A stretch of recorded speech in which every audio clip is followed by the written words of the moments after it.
ವಯಸ್ಸು 18 ಇರುವಾಗ ಅನ್ನಿಸ್ತು ನಮಗೂ ಸಮಯ ಬರ್ತದೆ. ಪ್ರಾಯ 30 ಆದಾಗ್ಲೂ ಅನ್ನಿಸ್ತು ನಮಗೂ ಒಂದು ಸಮಯ ಬರ್ತದೆ.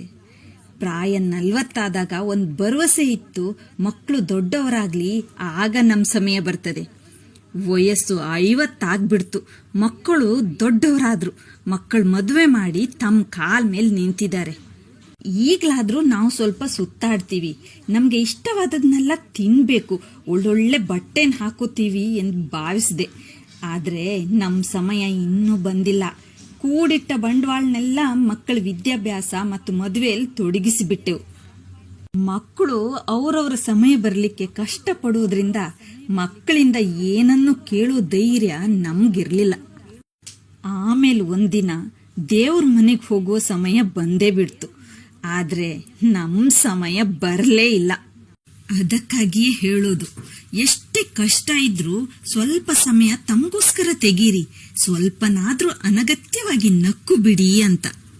ಇಲ್ಲ ಅಂದ್ರೆ ಆಸೆಗಳೆಲ್ಲ ಈ ಭೂಮಿ ಮೇಲೆ ಉಳಿದ್ಬಿಡುತ್ತೆ. ಮೊಣಕಾಲಾಗ್ಲಿ ಅಥವಾ ಈ ದೇಹವಾಗ್ಲಿ ಯಾವುದು ಜೊತೆ ಕೊಡುವುದಿಲ್ಲ. ಆಗ ಯಾವುದೇ ಆಸೆ ಆಕಾಂಕ್ಷೆನೂ ಉಳಿದಿರುವುದಿಲ್ಲ. ಅದಕ್ಕೆ ಫ್ರೆಂಡ್ಸ್, ಸ್ವಲ್ಪ ತಮ್ಗಾಗಿ ನಗ್ನಗ್ತಾ ಜೀವಿಸಿ. ಮತ್ತೆ ಪೋಸ್ಟ್ ಇಷ್ಟ ಆದ್ರೆ ಲೈಕ್ ಮಾಡಿ, ಶೇರ್ ಮಾಡಿ. Thank you.